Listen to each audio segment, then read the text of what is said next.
रिया भक्ति पवित्र कहानियां।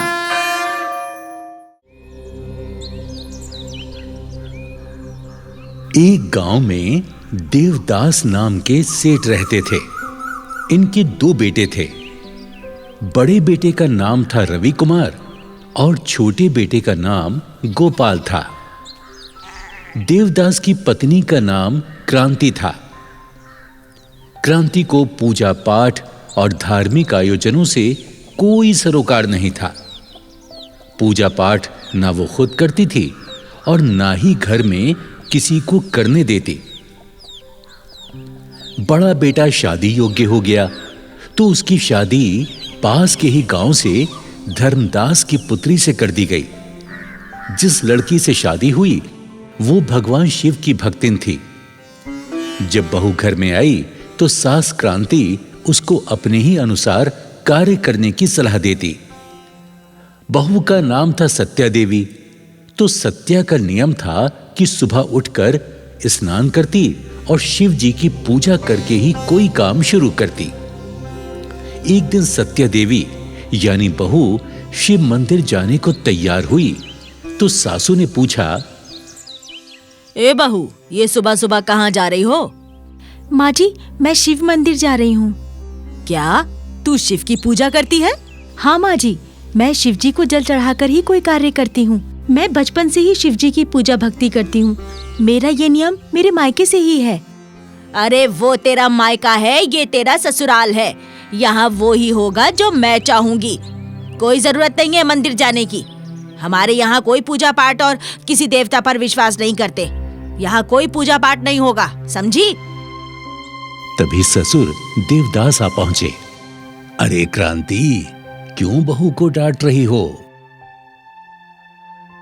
सुनो जी, गजब हो गया। मेरे तो भाग्य फूट गए ऐसी बहू पाके। क्यों, क्या किया बहू ने? अरे तुम्हारी लाडली बहू शिव की पूजा करने मंदिर जा रही है। रोको इसे, हमें पूजा पाठ पर भरोसा नहीं है। अरे भाग्यवान, अरे तुझे पूजा पाठ पर भरोसा नहीं है तो बहू को तो जाने दे। उसकी अपनी भावना है, शिव के प्रति श्रद्धा है। नहीं जी, मैं बहू को पूजा पाठ करने की अनुमति नहीं दूंगी। आज ये शिव के मंदिर जाएगी, कल मेरे बेटे को भी पुजारी बना देगी। अरे क्यों अपनी सोच दूसरे पर थोप रही हो? जाओ बहू जाओ, तुम शिव मंदिर जाओ। ससुर के कहने पर सत्या देवी शिव मंदिर चली जाती है। शिव को जल फूल चढ़ाकर, हाथ जोड़कर शिव को अपनी व्यथा सुनाती है। हे शिव शंभु भोलेनाथ, मेरी सास को सद्बुद्धि दो। वो मुझे आपकी पूजा करने से रोकती है। आप तो अच्छी तरह जानते हो मैं आपकी पूजा किए बिना कोई कार्य नहीं करती हूँ। हे शंभु, मेरी रक्षा करो। जय हो शिव शंकर भोलेनाथ, जय हो शिव शंकर भोलेनाथ। जब बहू मंदिर से घर लौट कर आई तो देखती है कि उसकी सास छाती पीट पीट कर रुदन कर रही थी। हाय हाय, इस बहू ने मेरे घर का सत्यानाश कर दिया। मेरा बेटा भी मेरी बात नहीं मानता। अरे वो तो बहू के कहने पर ही चलता है। हाय हाय, अब मैं क्या करूं?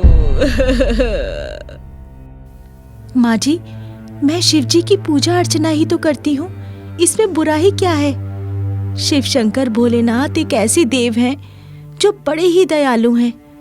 अपने भक्तों के घर में सदा आनंद ही आनंद करते हैं। चल चुप रह, मुझे ज्ञान मत दे। वो जोगी औघड़ मेरे घर में क्या आनंद करेगा जो खुद शमशानी है, तन पे भभूति लगाए रहता है। माँ जी, अगर आप शिव की आराधना नहीं करना चाहती हैं तो मत करें, पर मेरे प्रभु शिव का अपमान न करें। उनका अपमान ना करें माँ जी। अरे यो कुलच्छनी, ये ड्रामा करने की जरूरत नहीं है। अगर मेरी बात ना मानी तूने तो तुझे तेरे घर पहुंचा दूंगी। दूसरे दिन बहू सत्या देवी रोज की तरह सुबह स्नान करके शिव मंदिर जाने की तैयारी करने लगी। तभी उसकी सास चिल्लाने लगी, अरे ओ, कहाँ चली? आज तू मंदिर नहीं जाएगी। सबसे पहले नाश्ता तैयार कर। मेरा बेटा काम करने क्या भूखा जाएगा? सुनो जी, मेरा नियम मत तोड़ो, मुझे मंदिर जाने दो। मेरे शिव भोले मेरी बाट निहार रहे होंगे। अच्छा, तेरा भोला तेरी बाट देख रहा होगा और तेरा पति परमेश्वर भूखा जाएगा। अरे भाग्यवान, मैंने कितनी बार कह दिया, बहू को पूजा पाठ के लिए मत रोको, उसे जाने दो। जा बहू तो पूजा करने, देर मत कर। बहू मंदिर चली जाती है। उधर सास अपने बेटे को भड़काने लगती है। देख बेटा, ये बहू ऐसे नहीं मानेगी। इसे इसके पीहर छोड़ा। माँ, अभी एक बार इसे और मौका दो। अगर अब की बार हमारी बात नहीं मानेगी तो फिर मैं वैसे ही करूंगा जैसा तुम कहोगी। बहू मंदिर से वापस आकर अपने घर का काम निपटाने लगी। वो सोच रही थी, कल शिवरात्रि है, मुझे व्रत की तैयारी करनी है। हे शंभू, मुझे शक्ति देना, मैं हर साल की तरह इस साल भी आपका व्रत पूरा कर सकूं। अगले दिन सत्यवती ने महाशिवरात्रि का व्रत रखा और पूजा की थाली में बेल, धतूरा, दूध, फल और जल का लोटा भरकर थाली में सजाए जब वो शिवजी को पूजने मंदिर जाने लगी, तभी उसकी सास ने उससे पूछा, कहाँ जा रही है ये थाली सजाकर? माँ जी, आज महाशिवरात्रि है, मैं भोलेनाथ को बेल, फूल, धतूरा, दूध, जल चढ़ाने जा रही हूँ। सास क्रोधित होकर बोली, खबरदार, जो उस औघड़ योगी को पूजा तूने, या तो इस घर में तू ही रहेगी या मैं। चल थाली अंदर रख और खबरदार जो घर से बाहर पैर निकाला तो। सासू माँ, आज महाशिवरात्रि का पावन पर्व है। आज के दिन भोलेनाथ अपने भक्तों की मनोकामना पूर्ण करते हैं। मैं भी भोलेनाथ से अपने पति देव के लिए नौकरी और संतान का वर मांगूंगी। शिवजी अवश्य ही आज के दिन मनोकामना पूर्ण करेंगे। आज मुझे मंदिर जाने से ना रोकिए माँ जी। मैंने बड़ी श्रद्धा से भोलेनाथ का व्रत रखा है। अगर मैं शिवजी की पूजा नहीं कर पाई तो मैं अपने को कभी क्षमा नहीं कर पाऊंगी। सासू माँ, मैं आपके आगे हाथ जोड़ती हूँ, मुझे जाने दो। बहू की विनती का सास पर कोई असर नहीं हुआ और वो अपनी जिद पर अड़ गई। तू शिव मंदिर नहीं जाएगी, ये मेरी जिद है। चल अंदर चल। मैंने कहा ना, तू नहीं जाएगी तो नहीं जाएगी। चल चल अंदर चल। तेरी हिम्मत कैसे हुई बाहर निकलने की? आज तू नहीं जाएगी। चल रह यहाँ पर। माँ जी मुझे जाने दीजिए। माँ जी ऐसा मत करिए। माँ जी मुझे आज के लिए जाने दीजिए मुझे माँ जी। और बहू गिड़गिड़ाती रही। सास ने बहू को कमरे के अंदर धकेलकर बाहर से दरवाजे की कुंडी लगा दी। जैसे ही सास आंगन की ओर झुंझलाकर निकली, आंगन में पानी फैला हुआ था। सास का पांव फिसल गया और वो जोर से पछाड़ खाकर गिर पड़ी। एक जोर सी चीख के साथ सासू की सांसें थम गईं। घर के सारे लोग दौड़कर आ गए। रोना धोना शुरू हो गया। तभी बेटा रवि वहां आया और मौका देख अपनी पत्नी को दोष देने लगा। अरे मां, अरे देख देख, तेरी बदौलत मेरी मां मर गई। अरे तू हत्यारिन है तू। अब बोल, तू अपने भोलेनाथ से, अगर वो भगवान है तो मेरी मां को जीवित कर दे। ओ मां, मेरी अच्छी मां। अरे बहू को बाहर निकालो, किसने इसे कमरे में बंद किया? जैसे ही बहू बाहर आई तो अपनी सास को देखकर हक्का बक्का रह गई। वो दौड़ी और शिव मंदिर पहुंची और भोलेनाथ से प्रार्थना करने लगी। हे भोलेनाथ शिव शंभू, आपने ये क्या किया? आज के दिन आप सबको खुशहाली देते हो और मेरी पूजा का फल मेरे घर में शोक से भर दिया। हे महाकाल, काल को वश में करने वाले, मेरा ये दोष दूर करो, मेरी सासू को जीवन दान दे दो, वरना दुनिया का आप पर से विश्वास हट जाएगा। हे देवों के देव महादेव, मेरी विनती स्वीकार कर लो।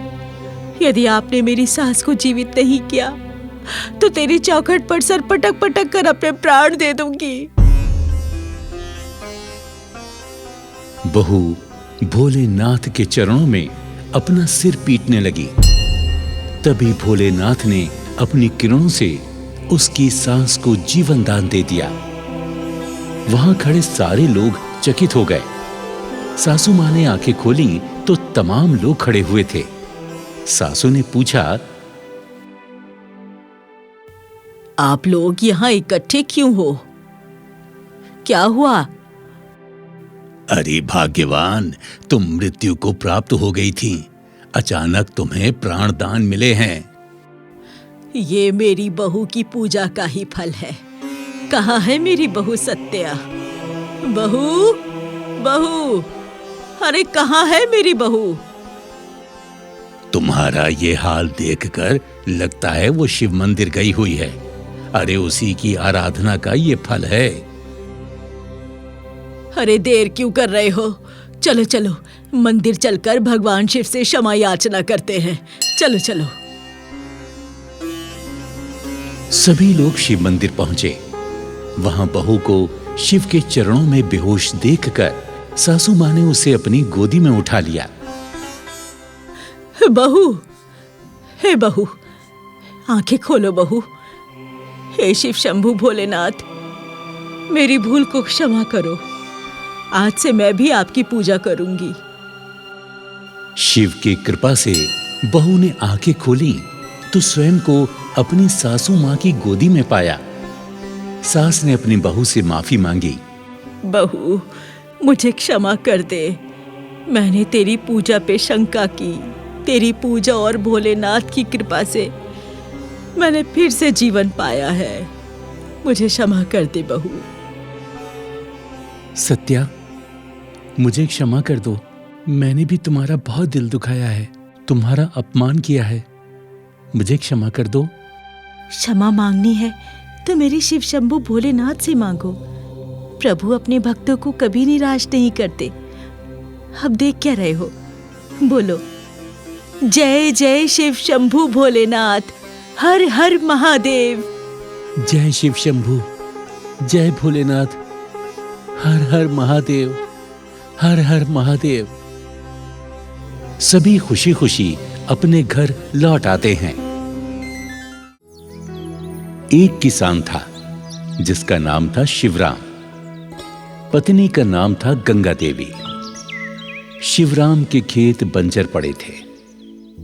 घर में खेती करने वाला उसके सिवा और कोई नहीं था।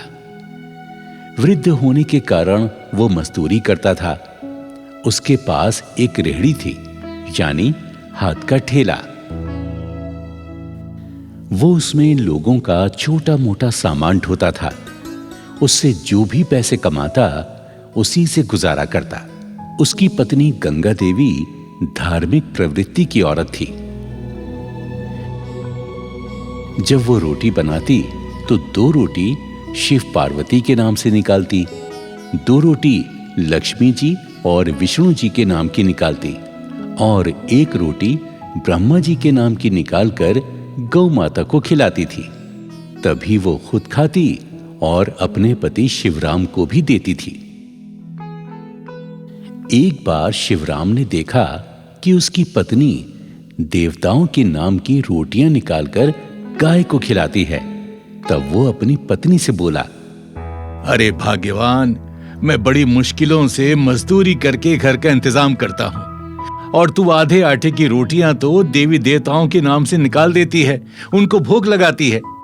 आधे आटे की रोटियों से हम दोनों पेट भरते हैं, ऊपर से तेरा ये दान मुझे बहुत तकलीफ देता है। अरे मैं ठहरा मजदूर, इतनी कमाई कहां से लाऊं? ये सब तेरा व्यवहार कब तक सहन करूं?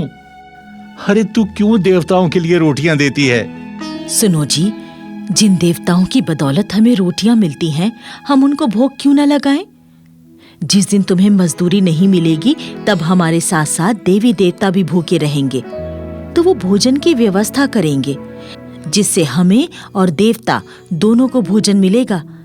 आपको भी मजदूरी मिलेगी और हमारे सारे काम भगवान बनाएंगे। इसलिए सुनो जी, तुम अपना काम करो और मुझे मेरा काम करने दो, इसी में हमारी भलाई है। हाँ, तू सही कहती है। वैसे तो गंगा, आज तूने मेरी आंखें खोल दी हैं। अब मैं तुझे नहीं रोकूंगा कभी भी। तुम मेरी कमाई में भगवान का हिस्सा जरूर निकाला करो। उसकी इच्छा से हमारे सारे कार्य जरूर सफल होंगे। अच्छा, मैं चलता हूं अपनी मजदूरी करने। अच्छा ठीक है, और सुनो, शिव का ध्यान करते रहना। प्रभु आपकी रक्षा करे। हाँ हाँ, अरे तू चिंता मत कर, मैं शिव का ध्यान करता रहूंगा। देवताओं पर विश्वास करने पर शिवराम को आज और दिनों से ज्यादा मजदूरी मिली और पैसा भी बहुत कमाया। अरे कहाँ हो गंगा? ओह गंगा, देख आज मैंने बहुत से पैसे कमाए। ये देख, ये सारे पैसे तू रख ले। मैं तो कहती हूँ, भोलेनाथ और विष्णु ब्रह्मा जी की कृपा से आपकी कमाई में वृद्धि हुई है। हाँ हाँ, तुम ठीक कहती हो गंगा। अब एक काम करते हैं, इन पैसों में से जितनी हमारी जरूरत है उतने रख लेते हैं। बचे हुए पैसों को हम मंदिर में दान कर देते हैं। अजी, तुमने तो मेरे मुंह की बात छीन ली। मैं भी यही चाहती हूँ। हम आधा पैसा मंदिर के पुजारी को दे देते हैं दान में। हाँ हाँ, तुम ठीक कहती हो, ऐसा ही करते हैं। गंगा और शिवराम उन पैसों को मंदिर में दान कर देते हैं। दोनों पति पत्नी बहुत खुश रहते हैं। इसी तरह शिवराम मजदूरी करने जाता रहा। एक दिन शिवराम अचानक बीमार हो गया। डॉक्टर ने उसे 10 दिनों तक आराम करने की सलाह दी।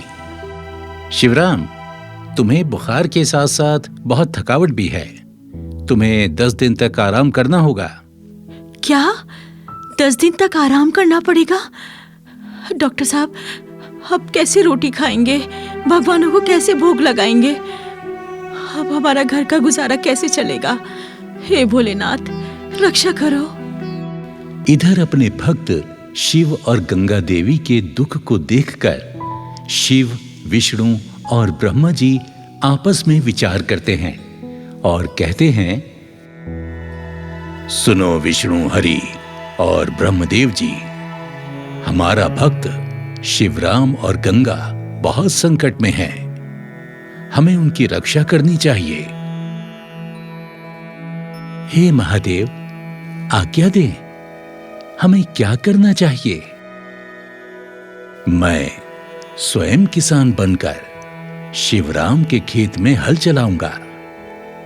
विष्णु देव, तुम इंद्र को आदेश देकर खेतों में बारिश करा दो और ब्रह्मदेव अन्नपूर्णा देवी से खेतों में अन्न की व्यवस्था कराएं। इससे शिवराम के खेतों में अच्छी फसल होगी। इस प्रकार तीनों देवताओं ने अपनी लीलाओं से चमत्कार दिखाया। बंजर खेतों में फसल लहराने लगी। इधर शिवराम की ज्यादा तबीयत खराब होने से गंगा दुखी होकर भोलेनाथ से प्रार्थना करते करते शिवराम के चरणों में सो जाती है।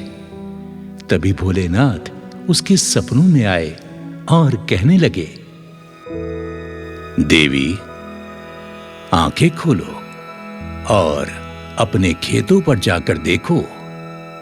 अन्न से भरे तुम्हारे खेत लहरा रहे हैं। तुम्हारे पति को अब मजदूरी करनी नहीं पड़ेगी और साथ ही तुम्हें शीघ्र ही संतान का सुख प्राप्त होगा। इतना कहकर शिव अंतर्ध्यान हो गए। गंगा देवी ने तुरंत आंखें खोली तो देखा वहां कोई नहीं था। उसने अपने पति से कहा,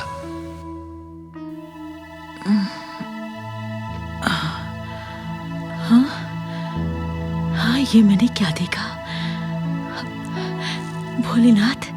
भोलेनाथ मेरे सपने में आए थे। सुनते हो जी, मैं जब सो गई थी तब भोलेनाथ मेरे सपने में आए थे और मुझसे कहा, तुम्हें अब मजदूरी करने की कोई जरूरत नहीं है क्योंकि तुम्हारे खेतों में फसल लहरा रही है। क्या कह रही हो भाग्यवान? सच? ऐसा सपना देखा तुमने? हाँ। मैं कहती हूँ जी, चलो चलकर देखते हैं। धन्य हो भोलेनाथ, धन्य हो, आपने मुझ गरीब की आखिर सुन ही ली। धन्य हो भोलेनाथ, जय हो भोलेनाथ, जय हो। शिवराम और गंगा देवी अपने खेत पर जाकर देखते हैं कि बंजर खेत अन्न से भरे लहरा रहे हैं। दोनों खूब खुश हो जाते हैं। शिवराम कहता है, हाँ, अरे वाह, अरे वाह, अरे भाग्यवान, ये कैसे हुआ? ये कैसे हो गया? ये कैसा चमत्कार है? देखा तुमने, ये उन्हीं देवताओं की महिमा है जिन्हें हम भोग लगाते थे, उनके नाम की रोटियां निकालते थे। तुम कहते थे देवताओं को रोटियां देने से क्या होगा। जो हमने उनके प्रति भावना रखी, भोलेनाथ ने आज वो ऋण चुका दिया है।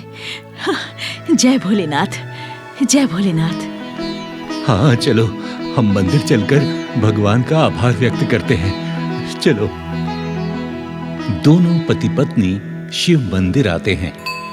शिव को शीश झुकाकर उनकी वंदना करते हैं। इधर भोलेनाथ अपना चमत्कार दिखाते हैं। मंदिर का पुजारी एक मासूम बच्चे को गोद में लिए कहता है, शिव शिव शिव शिव शिव शिव, न जाने कौन सी माँ थी जो इस बच्चे को मंदिर में छोड़ गई। अरे कोई निसंतान हो तो ये बच्चा उसे ही सौंप दूं। शिवराम और गंगा देवी ने सोचा, सुनो जी, क्यों ना हम इस बच्चे को गोद ले लें। हमारे कोई संतान भी नहीं है, शायद भोलेनाथ ने ये महिमा दिखाई हो। हाँ, ठीक कहती हो। चलो पुजारी जी के पास चलते हैं। पुजारी जी, ये बच्चा हमें दे दीजिए, हमारी झोली में डाल दीजिए। हमारे संतान नहीं है, हम इस बच्चे का पालन पोषण अच्छी तरह से करेंगे। हाँ हाँ पुजारी जी। हाँ पंडित जी, ये बच्चा हमें दे दो। हमारे बुढ़ापे का कोई सहारा नहीं है। दया करो प्रभु, दया करो। हाँ हाँ, ठीक है ठीक है, जैसी भोलेनाथ की इच्छा। शायद भोलेनाथ की यही इच्छा हो। लो पुत्री, ये बच्चा मैं तुम्हें देता हूँ। हलाइए पंडित जी, कितना प्यारा बच्चा है। आपका धन्यवाद पंडित जी, आपका धन्यवाद। भोलेनाथ ने हमारी सुन ली, हमारी मनोकामना पूरी कर दी। जय भोलेनाथ, जय बाबा। पुजारी ने गंगा देवी को वो बच्चा दे दिया। गंगा देवी और शिवराम खुशी खुशी बच्चे को लेकर अपने घर आ गए। इस प्रकार दोनों पति पत्नी भोलेनाथ, विष्णु और ब्रह्मा जी के गुणगान करने लगे और सुखी से जीवन व्यतीत करने लगे। इस कहानी से हमें यही प्रेरणा मिलती है कि जो भगवान का ध्यान करते हैं, उनका ध्यान भगवान स्वयं रखते हैं। शिव भक्ति मनुष्य को शक्ति देती है, दुख और संकट से मुक्ति भी प्रदान करती है। जय भोलेनाथ, जय भोले शंकर। जय भोलेनाथ, जय भोले शंकर। एक शहर में एक गरीब मजदूर बुढ़ा और बुढ़िया रहा करते थे। उनके पास एक छोटी सी कुटिया थी। उसी में रहकर वो अपना गुजारा करते थे। छोटी मोटी मजदूरी मिल जाती तो उसी से रूखा सूखा खाकर सो जाते। बुढ़े का नाम हरिया और बुढ़िया का नाम वेदो था। एक समय ऐसा आया जब उनके पास कोई काम धंधा नहीं बचा। उन्होंने सोचा, इतने दिन हो गए, कोई मजदूरी नहीं मिली। अब क्या करें, कहां जाएं? कैसे घर का गुजारा हो? कहां से हम रोटी खाएंगे? अजी चिंता मत करो, सामने ही शिव मंदिर है, हम वहीं चलते हैं। भोले का प्रसाद मिलेगा, हम उसी को खा के सो जाएंगे। यही सोचकर वो शिव मंदिर की ओर चल दिए। वहां पहुंचकर देखा तो शिव मंदिर में बहुत भीड़ थी। अरे, लगता है आज भोलेनाथ का वार सोमवार है, तभी यहाँ इतनी भीड़ है। हाँ, बहुत भीड़ है। लगता है आज यहाँ हमारा नंबर नहीं आएगा, कुछ नहीं मिलेगा यहाँ। मंदिर में भीड़ इतनी थी कि जो भी भक्त प्रसाद चढ़ाता वो वहां खड़े लोग ले लेते और खा लेते। इसीलिए हरिया और उसकी पत्नी वेदो मंदिर के द्वार पर खड़े होकर प्रार्थना करने लगे। हे भोलेनाथ, हम दोनों बहुत भूखे हैं। कई दिनों से मजदूरी नहीं मिली। सुबह से आज तो कुछ भी नहीं खाया, कोई मजदूरी नहीं मिली। हम क्या तुम्हारे द्वार से ऐसे ही भूखे चले जाएंगे? आज तो आपके द्वार पर बहुत भीड़ है प्रभु। कोई हम तक नहीं आ रहा, किसी को हमारा ध्यान नहीं। हम क्या करें प्रभु, क्या करें? दोनों बुढ़े बुढ़िया प्रार्थना कर ही रहे थे कि तभी एक भक्त थाली में पकवान सजाकर लाया। उसने भोलेनाथ को भोग लगाया और जब वो मंदिर से बाहर आया तो उसकी नजर वहां खड़े उन दोनों बुढ़े बुढ़िया पर पड़ी। वो सोचने लगा, अरे, ये दोनों बुढ़े बुढ़िया मैं देख रहा हूँ काफी देर से खामोश खड़े हैं। लगता है इनको भोजन नहीं मिला। चलो, इन्हीं को भोजन दे देता हूँ। शायद भोले पार्वती इन्हीं के रूप में हो। और उस भक्त ने वो भोजन उन दोनों बुढ़े बुढ़ियों को दे दिया। भोजन पाकर दोनों बड़े खुश हुए। धन्यवाद, धन्यवाद। देखो वे तो भगवान भोलेनाथ की महिमा। मैंने कहा था ना, भोलेनाथ किसी को भूखा नहीं रखते, किसी को भूखा नहीं रखते।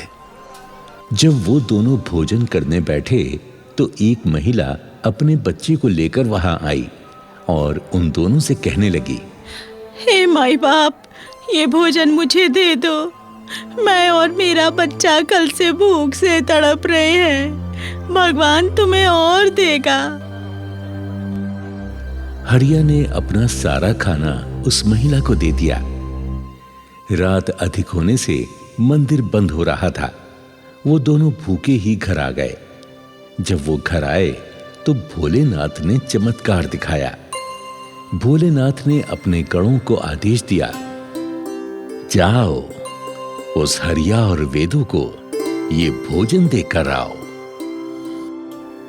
भोलेनाथ के दो गण हरिया के पास आए और साधु के भेष में दरवाजे पर आकर आवाज लगाई, माई, ओ माई, ये भोजन आप ले लो। हमारे पास अधिक भोजन है, हम इतना भोजन नहीं कर पाएंगे। माई, ए माई। खाना घर बैठे ही आ गया। लगता है ये कृपा भोलेनाथ की है। मैं जाता हूँ। लाओ साधु महाराज, हम कैसे तुम्हारा आभार व्यक्त करें। हाँ, बहुत बहुत धन्यवाद, बहुत धन्यवाद। वाह, बहुत ही स्वादिष्ट भोजन है ना वेदो? हाँ जी, इतना अच्छा भोजन हमने कभी नहीं खाया। हाँ, काश भोलेनाथ का मंदिर हमारे घर भी होता तो हम उनकी पूजा सेवा नियम से करते। भोजन करके वो दोनों बुढ़े बुढ़िया सो जाते हैं। लेकिन बुढ़े बुढ़िया की ये बातें भोलेनाथ और पार्वती जी सुन लेते हैं। तभी माता पार्वती शिव से कहती हैं, देखा स्वामी, ये बूढ़े बुढ़िया कितने गरीब हैं, मगर धैर्य के साथ रहते हैं और आपसे कितना प्रेम करते हैं। हे स्वामी, क्या इन दोनों के लिए आपने कुछ सोचा है? गौरा, मैं अपने भक्तों को कभी नहीं भूलता, चाहे वो गरीब हो या अमीर हो। तो फिर क्या सोचा है आपने इनके लिए? मैंने ये निर्णय लिया है कि मैं स्वयं इनके आंगन में निवास करूंगा। हाँ, जाओ गणों, मेरा स्वरूप शिवलिंग लेकर जाओ और उन गरीब हरिया और वेदों को देकर आओ। जो आज्ञा स्वामी। दोनों गण साधु के भेष में शिवलिंग लेकर उन दोनों बुढ़े बुढ़िया के द्वार पर आते हैं और उनसे कहते हैं, हे भक्तगण, ये शिवलिंग आप अपने पास रख लीजिए। हम दो लोग चारों धाम की यात्रा पर जा रहे हैं। हम लौटकर इसे ले लेंगे और यदि नहीं आ पाए तो आप इन्हें यहीं पर स्थापित करें। भोलेनाथ आप दोनों पर कृपा बनाए रखेंगे। इतना कहकर वो दोनों साधु अदृश्य हो जाते हैं। शिवलिंग को पाकर दोनों बुढ़े बुढ़िया बहुत खुश होते हैं और सोचते हैं, वेदो, हम प्रभु के शिवलिंग को यहीं स्थापित करते हैं। जब तक वो साधु नहीं आते, हम नित्य नियम से शिवलिंग की पूजा करेंगे। हाँ जी, चलो इसे एक चबूतरे पर स्थापित करें। इस प्रकार बुढ़े बुढ़िया ने अपने हाथों से एक चबूतरा बनाया और उस पर शिवलिंग को स्थापित कर दिया। नित्य नियम से वो दोनों भोलेनाथ पर जल, बेल और फूल चढ़ाकर उनको नमन करते रहे। एक समय घने बादल आकाश पर छाने लगे। ऐसा लगता था कि भारी बारिश और आंधी तूफान आने वाला है। तब वेदों ने हरिया से कहा, सुनते हो जी, लगता है बारिश आने वाली है और हमारे भोलेनाथ पर कोई छाया नहीं है। कहीं मेरे भोले पानी में ना भीग जाएं। हाँ, तुम ठीक कहती हो। हम क्या करें? हाँ, ऐसा करते हैं। हम अपनी कुटिया पर जो छप्पड़ है ना, उसे भोलेनाथ के ऊपर डाल देते हैं। इससे हमारे भोलेनाथ बारिश और आंधी से बचे रहेंगे। मगर हम तो पानी में भीग जाएंगे। अरे भीग जाएं तो भीग जाएं, कोई बात नहीं। बस हमारे भोलेनाथ नहीं भीगने चाहिए। तुम देखना, हमारी रक्षा तो स्वयं भोलेनाथ करेंगे। ठीक है, अभी तो रात हो रही है। कल हम इस छप्पर को निकाल कर भोलेनाथ पर छाया कर देंगे। जब रात अधिक हुई तो वो दोनों सो गए। तभी भोलेनाथ माता पार्वती से कहते हैं, देखा तुमने गौरा, हमारे भक्त खुद कष्ट उठा सकते हैं, पर अपने भगवान पर छाया करने को तैयार हो जाते हैं। आप ठीक कह रहे हैं, परंतु भोलेनाथ, आप तो जगत के भंडारी हैं। क्यों ना इनकी मदद की जाए? हाँ, हम ऐसा ही करेंगे। भोलेनाथ ने विश्वकर्मा जी को बुलाया और उनसे बोले, हे विश्वकर्मा जी, मेरे भक्त कच्चे झोपड़े में पड़े हैं। आप तुरंत उनके लिए एक भवन का निर्माण करें। जैसी प्रभु की इच्छा। शिव के आदेशानुसार विश्वकर्मा हरिया की कुटी पर पहुंचे, जहां हरिया और उसकी पत्नी दोनों गहरी नींद में सो रहे थे। विश्वकर्मा जी ने जहां जहां दृष्टि डाली, वहां वहां पक्का और सुंदर भवन का निर्माण हो गया। जहां शिवलिंग स्थापित था, वहां एक बहुत सुंदर मंदिर का भी निर्माण हो गया। चारों ओर हरे भरे उद्यान लग गए और पीने के शुद्ध जल का भी प्रबंध कर दिया गया। जब सुबह हरिया और उसकी पत्नी नींद से जागे तो अपने आप को एक आलीशान सुंदर भवन में पाया तो हैरत में पड़ गए। अरे वेदो, वेदो, ये हम क्या देख रहे हैं? इतना सुंदर भवन, वो भी एक रात में। ये चमत्कार कैसे हो गया? ये चमत्कार कैसे हो गया? मुझे तो लगता है ये सब भोलेनाथ का चमत्कार है। सारे गांव को जब पता चला तो वो भी इस अद्भुत भवन को देखने उमड़ पड़े। हरिया और वेदो खुशी से झूमने लगे। सभी ने शिव मंदिर के दर्शन किए। अब वहां नित्य ही भीड़ उमड़ने लगी और उस मंदिर का नाम चमत्कारी शिव मंदिर कहलाने लगा। हरिया और वेदो का सारा जीवन आनंदमय हो गया। इस कहानी से हमें यही प्रेरणा मिलती है कि जो लोग गरीबी में सब्र करते हैं, भोलेनाथ पर भरोसा करते हैं, उनकी रक्षा भोलेनाथ स्वयं करते हैं। जय श्री देवादिदेव महादेव। जय भोलेनाथ भंडारी।